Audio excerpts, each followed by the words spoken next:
எங்கெங்கும் தமிழரின் பிம்பம் உங்கள் TV.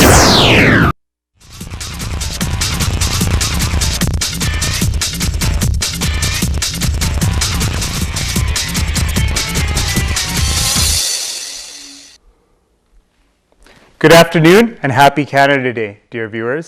Thank you for tuning into CrossRoads with your host Parthik Handaval. Today we're going to discuss, debate, and examine what it means to be Canadian. Joining us are Jacinta Kanakaratnam, Dhiva, Balendra, and Sinthujan, Varatharajah, who's been visiting Canada for the last 2 months and is here to share his opinion about Canada. Dear viewers, we're looking forward to you joining our conversation and sharing your thoughts and feelings about Canada.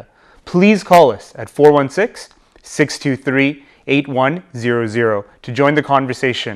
We welcome your participation, and the number you'll find at the bottom of our screen. Thank you, dear guests, Sinthujan, Jacinta, and Dhiva.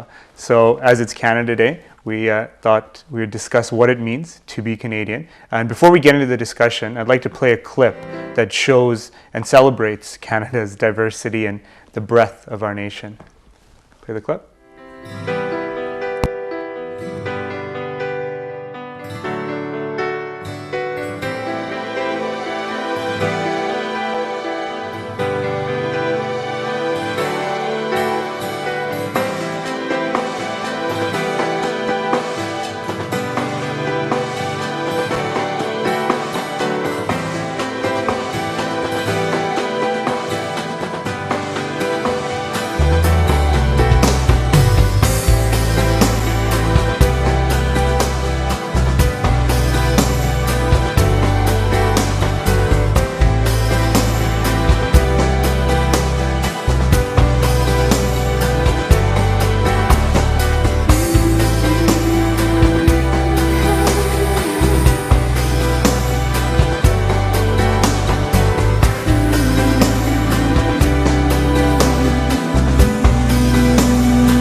All right, so we'll start our discussion with what does it mean to be Canadian? Dhiva? Well, I think there's a certain amount of academic research that suggests that there's a varied experience between people that live in, say, small town Canada and people who live in big city Canada. Speaking personally, being Canadian, I value my freedoms, the freedom to associate with who I want to, the freedom to practice my religion, the freedom to exercise my Tamilness, if you will, the freedom to start up my own business. Today's July 1st, Canada Day. Families will be going out to see the fireworks, celebrating their Canadianness.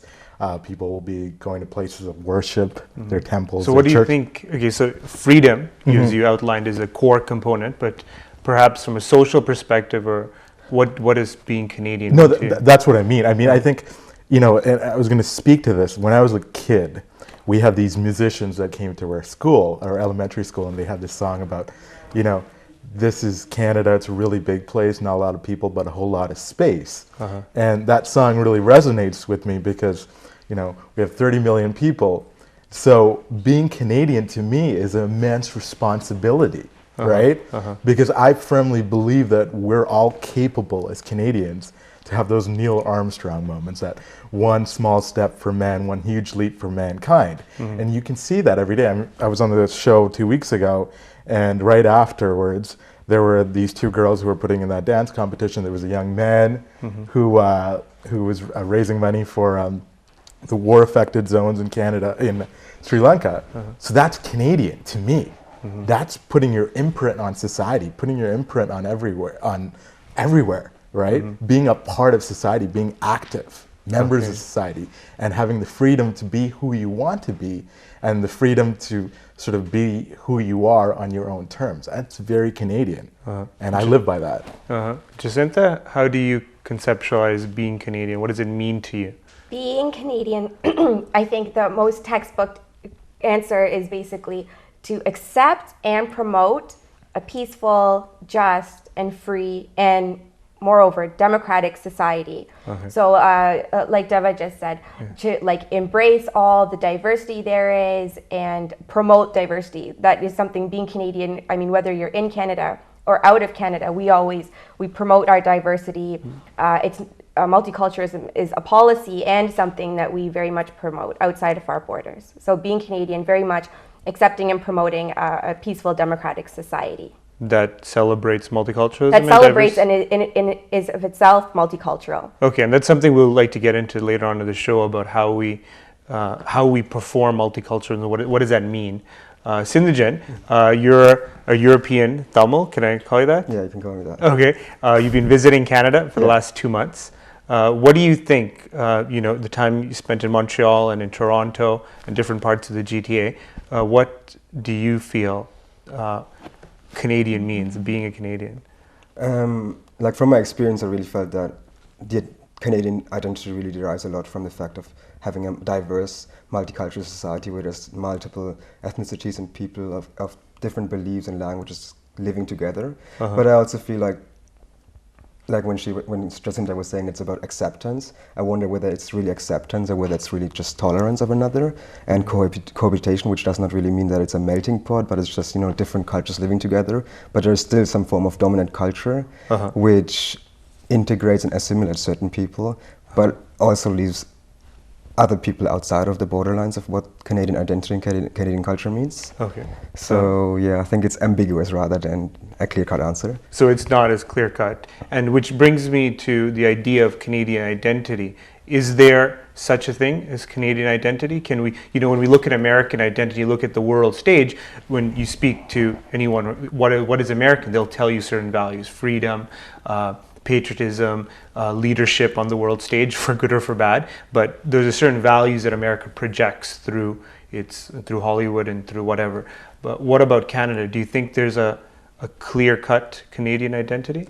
Well, I think people have been debating about what is Canadian and the idea of Canadian identity for generations, and I'm not going to resolve that debate for you, Parthy, today. Yeah, we weren't. But what I will say is that I think Canadian identity, or if we're looking for identifiable characteristics of what Canadianness is, it's a hodgepodge of a whole bunch of different things. For instance, Trudeau once said that living beside America was sleeping beside the elephant. Yeah. Okay. Today, I think with America being the only hegemonic power left, it's the only elephant in town. Okay. So America has this incredible impact on us. If I approached a kid out here outside of the TVI studios and asked him who his 5 favorite artists are, I'm pretty sure they'd be dominated by Americans, right? Not necessarily. You have Drake, you have it's a matter of Justin opinion. Bieber. Justin Bieber. Well, I mean, if you have really poor taste, he would like Justin Bieber. Well, we were talking about a kid, an average kid, right? But I think that Americans impact us, and culturally, I know I am affected by Americans, and I love Americans. Okay, all right. But I think we also have certain Western European values. For instance, the universal health care. We believe in the welfare state. We believe that that when you go to a hospital, you shouldn't have to declare bankruptcy after you leave the hospital. Also, we have values that are very American as well in terms of business. We're a little bit more pro-business than Western European countries. Yeah, and we have the lowest corporate tax rate out of the G8. Okay. Our personal income tax rate is a lot lower than most so European you're saying countries. that we incorporate elements of Western Europe and the U.S.? Absolutely. No, Okay. I mean, I think this speaks to, like, I mean, if you look at what Canadian history is, it's a consolidation of 3 nations: First Nations, Anglophones, and Francophones, and then you have the infusion of immigrants, Okay. like us. Obviously, we're all immigrants here, right? And so I think that's what Canadian identity is. It's very fluid and dynamic. So is there Canadian identity? I believe there isn't anything concrete, but I believe that's the beauty of Canada. We're so many things. Jacinta, what? I think it's not at all a homogeneous identity. Our identity is kind of a non-identity. There's no face of Canada. You can't show a certain description or characteristic and say, this is what a Canadian looks like in several areas. You can't. There's no way to do that because of the influx of immigration, First Nations, Western Europeans. And so there's no way to say that we have an identity. In popular culture, I think we definitely have an identity. People think we're, in popular culture, we live in igloos, we drink maple syrup, hockey, those things are very. Things, yeah. I disagree with the fact that Canada doesn't contribute to popular culture, because Justin Bieber and Drake are like huge selling artists last 2 years. In the 90s, we saw Alanis Morissette, Celine Dion. Yeah, Celine Dion. We have a lot of talent coming out of Canada, and as well as like film industries coming and shooting up here. And so And our it's exports growing. to Hollywood. Yeah, our exports to the entertainment industry is huge. So, but in terms of Canadian identity, yeah, I don't think that there's a specific, identity in terms of physical characteristics. I mean, we're known on the world stage as a very peaceful country, as like a peacekeeping country. We're not pushy like Americans. I don't think Pax Americana, the idea still exists that they're the only one huge superpower that dominates the world. I mean, there's China, there's India, these emerging markets are coming through. So in terms of Canadian identity, it is tied to American identity as the fact that we're literal neighbors. Yeah. But what I'm gathering from the two of you is that we're not American and we're not European or Western European. And at the beginning of the century, or 2 centuries ago, the idea was Canada was not going to last. Either we're going to continue being British, a colony of the British Empire, some will say we still are, and also, or we'll become American. But yet we've withstood those influences and those pressures, and we've created an identity. And is there anything that we can ascertain that's particularly Canadian from that experience? I would still resolve that the peacekeeping identity is what sets us apart. Our foreign policy. Our foreign policy, it definitely sets us apart from those two. Okay. Sinthujan, what do you make of this dichotomy? Well, coming back to your point about the foreign policy, I think especially with the Harper government, the foreign policy is much more started to resemble a lot of the American foreign policy, so it's become really aggressive, and the image of the peacekeeping country, peace-loving country, seems to be almost outdated. So it does not really reflect anymore the reality of what Canada is, and I think that's something even Canadians struggle with, whether they're abroad or whether in the country. And I think any identity is constructed and it's very fluid and it's still in progress, so it's developing over time and periods. And the Canadian identity, to my understanding, really seems to be a reflection upon the relationship Canadians have culturally, politically, social, and economically with America, as well as with Europe, and specifically for the Anglophone Canadians, it's about the British-Canadian relationship. So when you look at how the Harper government has started to introduce or to align themselves culturally much more strongly with the British monarchy by introducing labels as Royal Post or Royal Army or Royal Marine or Royal Canadian Air Force, and you know, like these kind of terminologies that are slowly introduced into popular culture, and then as well as with the visit of the Prince of Wales. Which brings up a good question: our ties to the monarchy. Yeah. As you know, we're relatively a young country, young nation. Should we continue our connection with the British monarchy? I think so. Obviously, Really? I think in a sense that is that you're defined by history. So that is a part of our history. So how could we depart from that? But whose history? Who's the dominating force, right? Like, who's narrating our history? Is it the Francophone experience? Is it the Anglophone experience? Is it the First Nation experience? I mean, there's always some dominating factor. Yeah, why should we allow the dominant group to dictate the history? Well, because we're part of the dominant group, right? I mean, I don't necessarily separate myself from Anglophone Canada. I don't see myself as a distinct part of Anglophone Canada. I see myself as a very vibrant member of Anglophone Canada, and I feel like I fit in, and I feel like if you ask most Tamil Canadians or most first-generation Canadians, they would feel like they fit in. They may fit in with the Anglophone experience, but not necessarily with the attachments coming with the monarchy. You know, a lot of our experience is that our ancestors were colonized by the British monarchy. Speaking to that, I remember during speaking to some older people in our community, and they were talking about volunteering to fight the good war with the British. So to say that we as Tamils don't identify with the monarchy, I mean, I don't think it really has a lot of historical weight, because if you speak to a lot of older Tamil people, they very much identify with the monarchy. Not necessarily. In the 1920s in Jaffna, you had the Jaffna Youth Congress with Handy Parampanayagam, who fought were one of the first leaders within the island who fought for independence from the British rule, and that was vastly supported by the generation at that time. Look, Gandhi fought in the Boer War. Yeah, because with the British, and then he went on to fight for Indian independence. Yeah, I know, and I don't think these things are diametrically opposed. I think obviously that every Sri Lankans, Tamils, Indians, Africans, wherever, we obviously wanted independence, but I don't think that necessarily means that you have to throw away the past. Okay. Sinthujan? I think it's really a lot about decolonizing our minds, you know, and really like finding our own identity within this complex world that we live in. And when you say that we as a people, as formerly colonized people, and especially as people of color, align ourselves with the monarchy, I think that's problematic.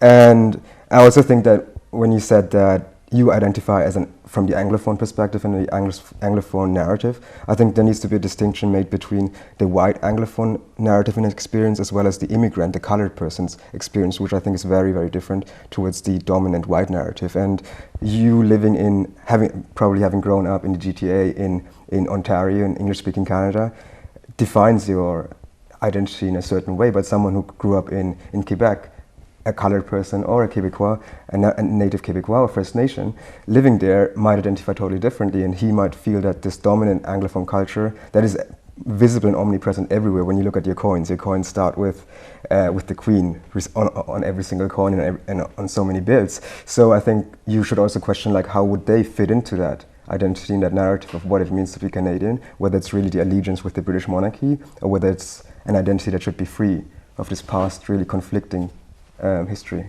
Jacinta, do you connect with that argument that the monarchy is a symbol of oppression? Or I don't necessarily think it's a symbol of oppression. I think a lot of maybe... or the colonial experience, maybe. The colonial experience. A lot of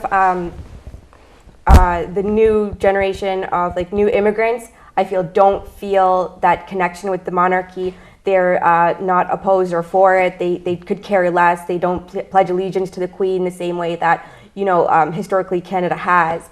But I think older generations, even in colonized Sri Lanka, they have an attachment, whether it's an attachment because it was bestowed upon them or forced upon them. I mean, at some point there is a fact that there are racialized Canadian immigrants that have a connection to the monarchy. So I don't think it's as much of a problem. It's a very individual type of thing. I mean, there have been polls on it with different... But do you think we should continue with this a connection with the British monarchy? I see there being issues with it, as our population is very much more a new immigrant population, and if it's something that everyone is feeling, but is it an impediment I don't to think further defining our Canadian identity if we have, symbols are important in creating a nation and creating an identity, and if we have symbols that don't have a connection with many new Canadians, should we remove those symbols?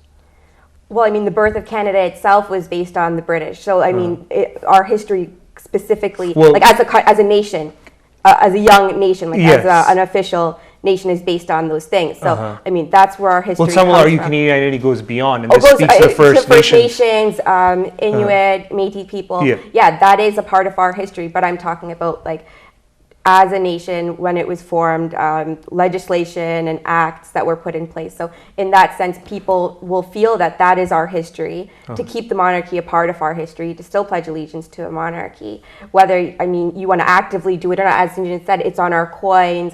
I mean, it's entrenched into our school systems. So it is something that's there. I don't think it impedes on what our Canadian identity is, though. Okay, thank you. Dear viewers, it's time for a quick break. Please join us as we return to Crossroads. We'll be discussing, can we balance being Canadian and being Tamil at the same time? As always, please join the conversation at 416-623-8100. Welcome back, dear viewers. We're discussing what it means to be Canadian. In our studio, we have Jacinta Kanakaratnam, Dhiva, Balendra, and Sinthujan Varatharajah. Please join the conversation and share your thoughts and feelings at 416-623-8100. If you disagree with anything said, please call in and share your opinion. Even if you want to say something or express your gratitude to Canada, please do so by calling 416-623-8100. On the line, we have a caller, Padmanathan. Hello? Hello, Mr. Padmanathan? Hello? He's good. Okay. So as we're discussing right before our break, is the idea of balance. Some people say Canada is about balance, and how do we balance being Tamil and being Canadian? And have you found that hard? Is it possible? And have there been times you've had to compromise one identity for the other? Well, I think being Tamil and being Canadian, I don't really see a dualism, so I don't think that they're necessarily contrasting identities, if you will. And one of the cool things about being Tamil is that we don't have a homeland. I remember when I was in high school, somebody asked me, do we have Tamilia? We don't have Tamilia, right? So we have no allegiance, if you will. Our allegiance is to Canada. And Tamils have demonstrated, through our experience in Malaysia, Singapore, Africa, and England, that we can fit in, and we can be contributors to society, and that we have very little baggage because of that.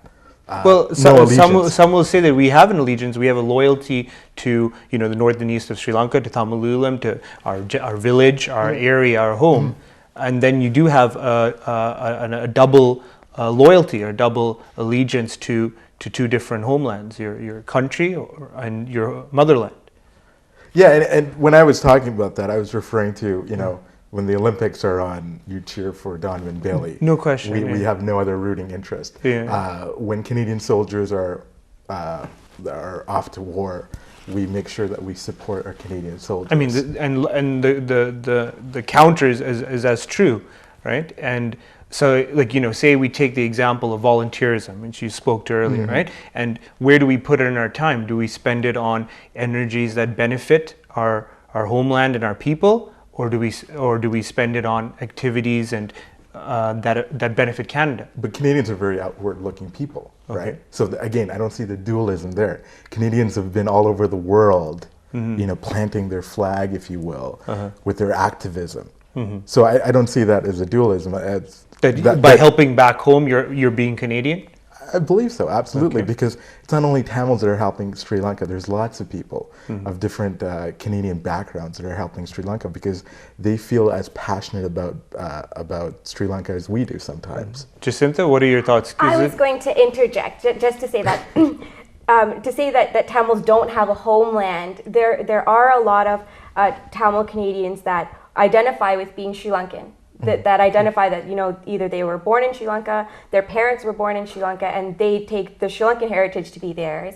I definitely disagree with when you cheer for the Olympics, you're cheering for Donovan Bailey. Like, if the Cricket World Cup is on, you're cheering for Sri Lanka. Are you not? Well, I don't know about that, but I don't know. I know, but the idea is, like, do you find certain times your values as a Tamil and values as being a Canadian, do they clash? As maybe being a female? Being a female, I feel it's much more difficult because, I mean, you have a certain set of standards put upon you, culturally and traditionally, and then you have a popular culture and a very Western liberal culture. Not to say that the Tamil culture is not liberal, but I mean, you have a very Westernized liberal culture in which it's expected that you're able to, you know, have your own free will to go out whenever you want, dress however you want, say whatever you want, and act however you want.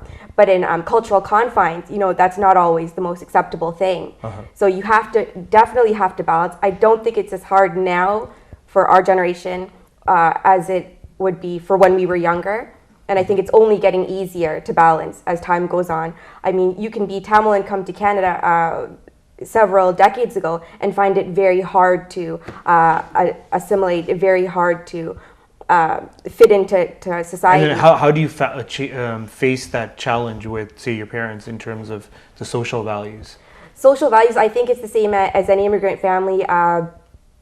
The length of time you've been here makes an impact. My parents have grown as people and softened to Canadian values, and therefore it's been easier for us going along. I remember, I mean, being younger, I was sent to a same-gendered school, an all-girls school. So that's something that you find happening a lot back home in Sri Lanka. They think that's a superior education, and that idea. But I mean, now growing up, you see society is, you know, mixed gendered. You have to be able to get along with everybody. So in those senses, it's changed a lot. Like before, my parents might have been very strict, and then now they've softened up to be much more liberal. And Sinthujan, what? I really feel like that even Tamil culture and Tamil identity is very fluid. So there's no static ancient Tamil identity or culture that remained or we believe it to remain. Because so the moment that we migrate and start living in a different cultural context and social context, our identity and our culture starts to develop and change with it. So the longer or the more generations that grow up in abroad or outside of the South Asian context, they begin to really co-opt into a lot of the social and cultural values that are part of the dominant culture here. So what it means to be Tamil might not be the same today as it used to be.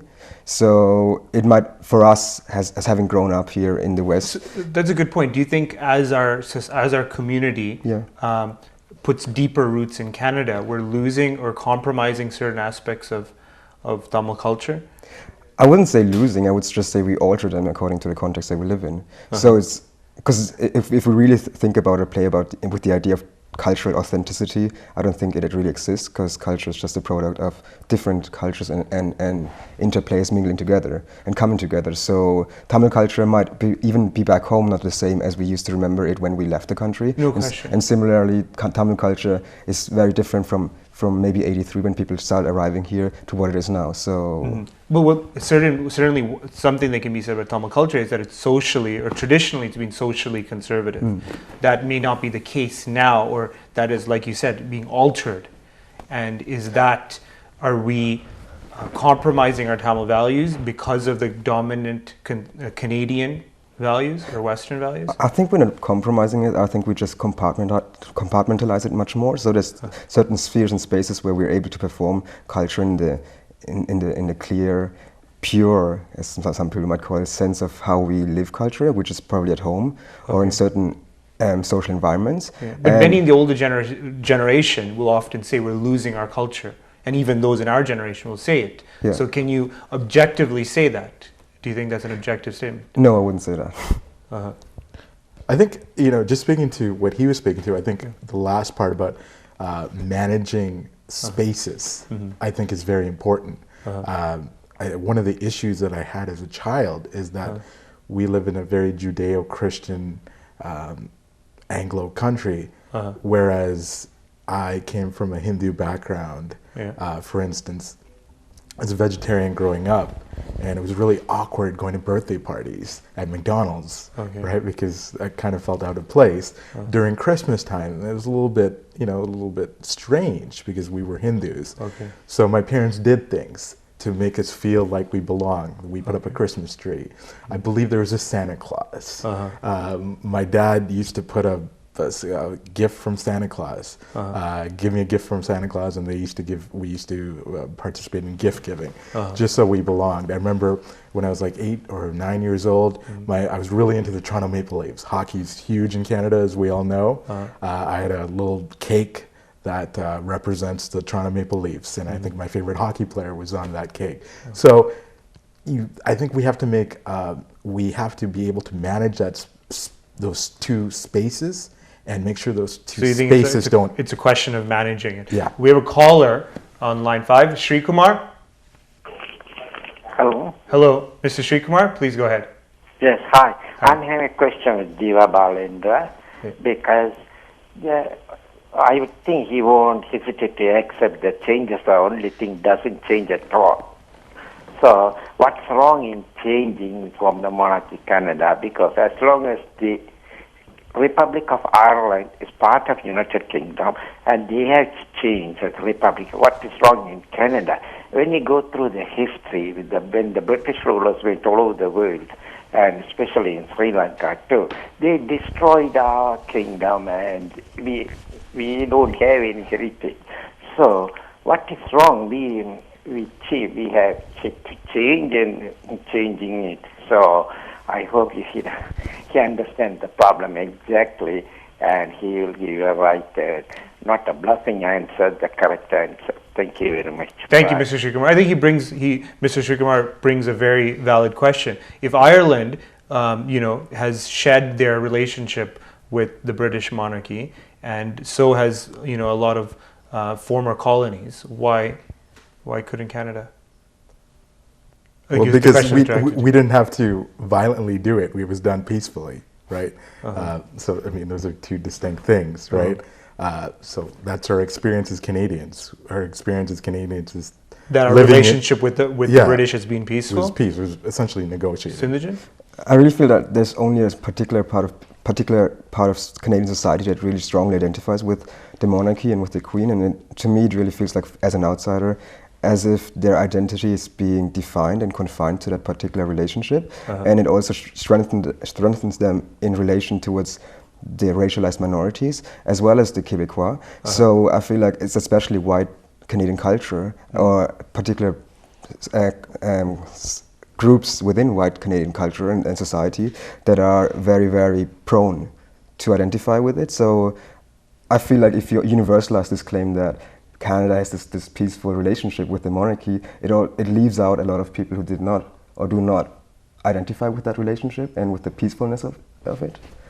I certainly sympathize with that perspective, and I certainly sympathize with the struggles of our First Nations people in Canada, and certainly I understand. I mean, something that I mentioned to him over the break, that idea that he brought up of someone in Francophone Canada looking at the coin and seeing the Queen, there's kind of that clash and that uncomfortableness. And I certainly acknowledge that, and I sympathize with that. I completely sympathize with that. But what are you going to do about it? And I think that those are the questions that we have to ask, right? Well, these are the questions. What are we going to do about it? Are we going to continue this relationship with the monarchy? What are we going to do? Is there going to be aversion? Are we going to stop being Canadian? Jamaica very recently shed their connection with the British monarchy. I mean, that's what's up for debate. Should Canada, as a growing, diverse country, continue this relationship? Sindhu, you were going to say it? I don't know whether I have the right to say that, but you have every right to say it. But I would generally sympathize with dropping this relationship or altering it and no more defining it as strongly as it used to be.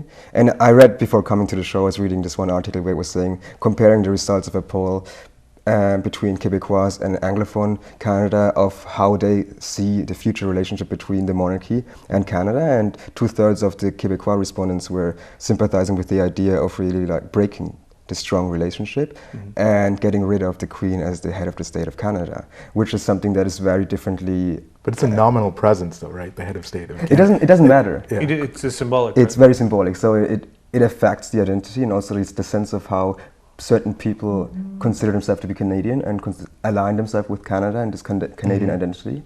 But being Canadian, and I'm not trying to be condescending when I say that, I don't feel like the Queen has this overarching effect on my life. In fact, that's your personal experience, you Yeah. know, because you grew up in this Anglophone Ontario, GTA kind of, you know, like environment where it might not have affected you or made you feel the same way as it might have made feel successionist Quebecois who sees the Queen every day on his coins and feels probably disgruntled by seeing that. Yeah, right? But just to interject, there's Anglophone Canada, there's Francophone Canada, but there's Allophone Canada, which is your native first language is neither French nor English. And that's actually what is, you know, possibly the dominant population here, the immigrant population. It's possible that they're allophones, that they are not, you know, native English speakers or French speakers.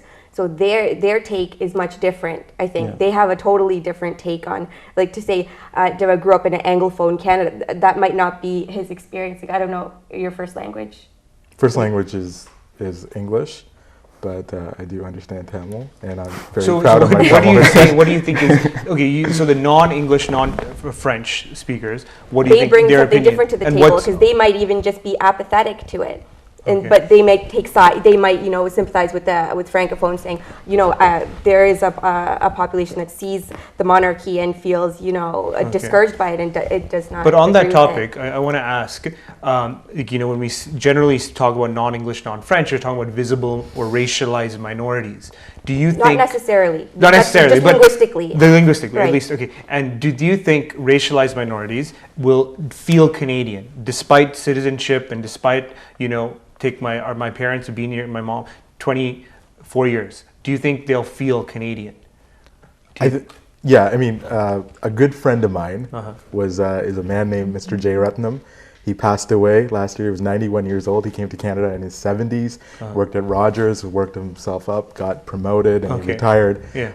And we used to have a lot of discussions about what it means to be Canadian, because he was immensely proud of Canada and of being Canadian. Yeah. He said to me, he said something that I've always, you know, think about was, he said to me, when I die, I would like my ashes spread over Lake Ontario and not some sacred river in India or Sri Lanka. So in my next life, I'll be born a real Canadian, not a hyphenated Canadian. Okay. So that made me think, you know, is there an issue? Why do you think he felt that way? Well, that's what I want to speak to. I think time resolves a lot of these things, right?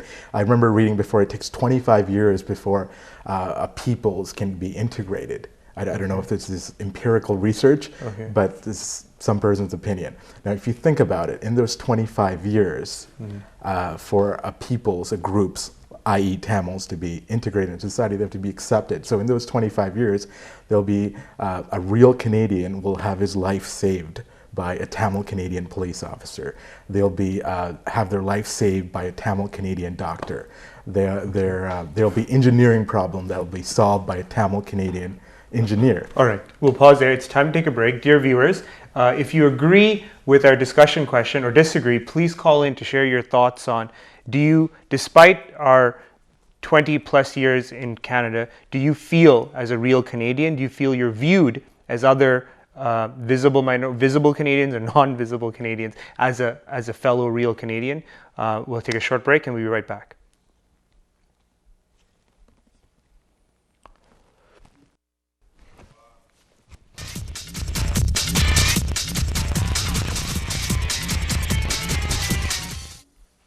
Welcome back, dear viewers. We're discussing on Canada Day what it means to be Canadian. Specifically in this segment, we're going to be discussing, do you feel that we'll ever be accepted or viewed as real Canadians? If you'd like to share your thoughts and feelings on this topic, please do call us. Our number is 416-623-8100. So before the break, we just started the discussion on, do you feel that as visible minorities, we're seen as real Canadians?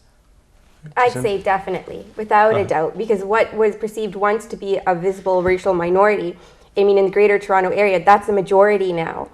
So, I mean, like I said earlier, Canada has no face, no homogeneous face. I mean, I don't think that the racialized issue discounts or attributes to being Canadian. It's much of how the person feels, a connection towards, you know, our rights, our freedoms, how we conduct ourselves as a nation. So I definitely think that a racialized supposed minority definitely will be seen as So you're a saying danger. there's no racism and there's no There is obstacle? racism. There's definitely racism, but I'm not sure if it's a specifically a skin colored thing, because there are supposed white immigrants that come here that don't identify with being Canadian. No question, yeah. Whereas there's colored immigrants who come here who do identify very quickly or after a long period of time with being Canadian. Okay. And so what's your take? I think we need to make distinctions between the urban sphere and the rural sphere. So there's different, like the urban Canadian face is different to the rural Canadian face, and there might be different visual representations of Canadians. And I do feel that there is a difference, that racialized minorities are still not as Canadians as they should be for a country that consists out of immigrants. And when you look at how the discourse on minorities and new immigrant or whatever they are being called here is being conducted in popular media, even the way how Tamils are being represented in popular media, especially like recently when it comes to fraud, when it comes to immigration, when it comes to the bogus refugee, it always reminds you of the fact that there is a specific exceptional status which is ascribed to its particular racialized minorities, which differentiates them and distinguishes them from the white Canadian. And I think people need to be more aware of them, more conscious of these differences that are being made. And like I told you before, there's also a sense of performing our gratitude always, especially as new immigrants and new arrivals as refugees or economic immigrants or whatever, who are forced or feel obliged from the inside as well as from the outside to vocalize and articulate a certain form of gratitude towards being let in. And that's something that really distinguishes them from an older generation of immigrants, white immigrants, who do not have this obligation from the inside as well as from the outside of have to perform gratitude towards Canada, Canadian society, and Canadian values as well. Dhiva, do you agree? Well, I think, there's an influx of Tamil immigrants to Canada, and they're choosing Canada for the large part. Yeah. And I hate immigrants to break, and refugees. and refugees. We should make that distinction. Canada is not dropping pamphlets over the north and the east of Sri Lanka or over Nigeria. Yeah. We're choosing to come. Yeah, there's no propaganda pamphlets that we're dropping. Yeah. This is a lot of this is part of the narrative. This is part of the discussion that a lot of Tamil Canadians are telling their family back home, that this is a country that you can live in, you can work in, have a job, have a peaceful. But are we seen as? But some will say that they're allowing us to come in because of an economic necessity. And the question is, are we seen as equals in Canada? Well, I mean, that's definitely a viewpoint, and I've certainly had my experiences where I felt like I was an outsider and didn't necessarily felt like I belonged. But I'm sure that if we were to go to Sri Lanka, there would be people who felt like they didn't belong, and that's part of the reason why we're here. Because we didn't belong. Yeah, exactly. So, but how do you? Like, as we celebrate Canada Day, no doubt many of us in our community are celebrating it. What should we be conscious of in terms of how we're viewed and accepted in Canada? Well, I mean, first of all, I think we have to realize that being Canadian is, and something I was speaking to before, is something that it's active. We really have to be involved, in our communities, and be active citizens. And you think with that will come acceptance and will come equality? acceptance and integration. It takes time, obviously, and again, I want to be sympathetic when I say these things. I do realize there's a lot of people that face a lot of obstacles when they come into this country. There's obviously linguistic issues, language issues, cultural, religious issues, and I think all the speakers have kind of spoken about that. But let's highlight some of the things that are good. Right, there's a lot of families that are enjoying their lives in Canada. And on that theme, comparatively speaking, a lot of Canadians will say that we're very proud to live what we call the best place on earth. And if you look at a lot of these Western democratic nations that have immigrant populations, some will argue, Sinthujan, that we manage our immigrant and refugee population considerably better than Australia, the US, UK, and other European countries. And an interesting example is recently, many of us are going to be watching the World Cup final after the show, and it's going to feature Italy and Spain. And Italy, which won its semifinal game, because of the virtue and the success of Mario Balotelli, who's a black Italian. And he was somebody who experienced a lot of racism, even when he was playing soccer games a few months ago in Italy. And there's an article in The Guardian that said, immigrants in Italy and a lot of European countries are not seen as equals. They're, as long as they're in the shadows, they're working in labor jobs, they're not given the sense of the same equality that we may experience and we feel we have here. So in that light, has Canada done a better job than other European or other Western nations? I certainly think so, but I would also historically contextualize it to the fact that Canada is a country of immigration. It's been constructed as a country of immigration. So it makes a difference towards countries like European countries where there's always been a considerable population that felt like they belonged to this particular space, and they were able to articulate their citizenship and their belonging in much stronger and much more nationalist kind of sense than they were in Canada. So I think Canada did do a greater job. But I also would make a difference, would like to just talk about the distinctions to be made between the refugees or immigrants who attempt to arrive still in Canada, who are being treated very differently, very similarly towards how immigrants are being treated in Europe as well as America or Australia, and those who are already in the country. So, and Dhiva, Jacinta, what are your thoughts on that dynamic? Do we in relation to other countries, how have we performed? Well, I mean, he comes from Germany, and as a lot of people know, there's a lot of citizenship rights are not extended to a lot of people, and there's a lot of laborers, like Turkish laborers, who've been there working in Germany for 25, 30 years, and they're not Germans yet. There's a lot of Tamils that are celebrating celebrating Canada Day as Canadians. So our country has accepted us. And if you don't believe me, look at your passport. We're all Canadians, and let's celebrate the fact that we are Canadians. I agree that we've managed it better than most other nations. We've definitely managed the influx very much. Speaking to a point Sinthujan had brought up earlier, that popular media makes Tamils look a certain way with the Sunsea boat, with the credit and debit card fraud, but that should serve not only to show Tamils in the community that those are things that are a scourge to our community, and that should serve as a public awareness campaign that this is going on in our community, and not for our own people to fall victim to it as well. So agreed, we do manage it well. There are issues with racialization in the media of Tamils, but I think that we were very much accepted, in agreement with it. We are very much accepted for the most part if you do things the correct way, the right way, the legal way. I mean, we're very much accepted, and I think it is easier than it ever was before to adapt to Canadian And the society. final thought we'll leave with Sinthujan as an outsider, as Canada as a whole, what has been your experience?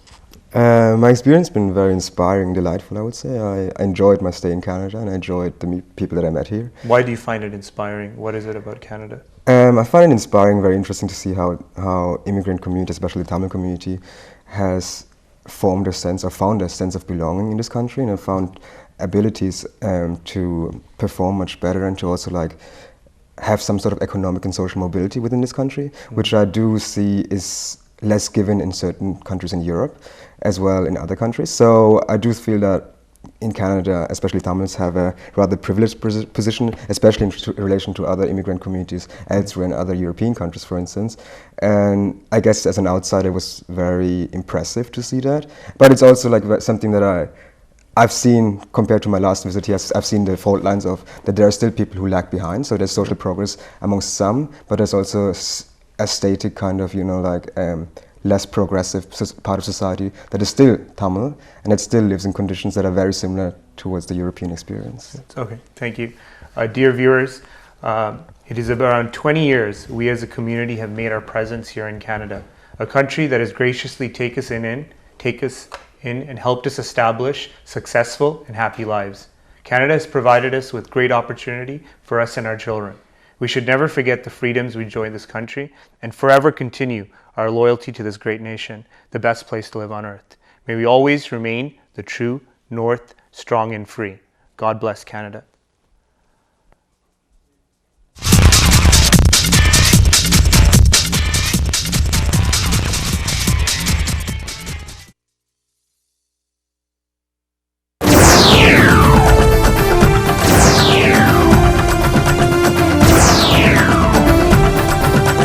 உலகெங்கும் தமிழரின் பிம்பம் உங்கள் TV.